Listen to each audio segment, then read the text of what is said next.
Salam dostlar, kanalıma hoş geldiniz. Ansızın vlog çekmeye karar aldım. Necə ki bugün Formula 1'in akreditasiyası ilə formasını götürmeye geleceğim. Vloguma giriş eləmək istəyirsən, hə, biraz çəkiliş edirsən orada.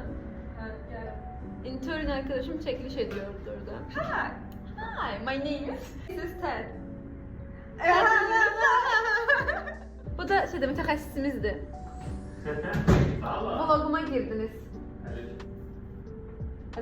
Şeyde, Nihat'ı tanıyan sevgili izleyiciler, zahmet olsa bana follow edin. Prim kasım. Sizden biraz prim kasım. Kadaki ülkenin follow edenler olsa Nihat Altan Fətman Mansardı takip edebilirsiniz. Ay sonu ülkenin maaş almanı istiyorsan takip edebilirsin. Durun.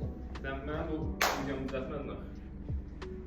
Düşürüyor. Ki robotlar öz arasında anlaşılmayan... Evet dostlar, Ayan'la birlikte Koroğlu'dayım ama Ayan kameralarda özünü göstermeyi sevmir. O secret bir insandı, onu çekmirik. Yine gelmişik şeydi, F1 için, zon təlimi için formamızı ve akreditasiyalarımızı götürmeye. Böyle. Demək uşaqlar, geldim formamı falan götürmeye, çantada da her şey. Bakın, burada bana göre hamı şey deyir. Zəhmət olsa paylaşın. Zəhmət olsa paylaşım eləməyin, zəhmət olsa paylaşın. Oğlan gəlib deyir, paylaşım eləməyə çox mail atmışsın, zəhmət olsa paylaşmayın. Demək dostlar, Div Akademiyaya geri gəldik. F1 çantam və mən və Nihat. O da F1'dədir. Evet.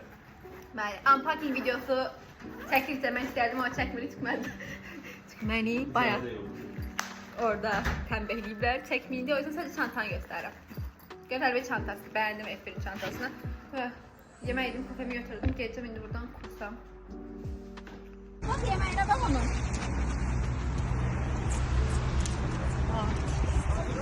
Artist gelip dünyaya, artist geleceği bu dünyadan geçtik. Demek geldim kursa dostlar. Kurs yoldaşlarımın hiçbirisi gelmeyip teacher'ımla baş başayız. Böyle maraqlı bir ders eləyirik. Bu arada kurs Mink Akademi'dir. Çok soruşursunuz. Böyle telefonumuz artık aslında kurtarır, edit eləməliyəm.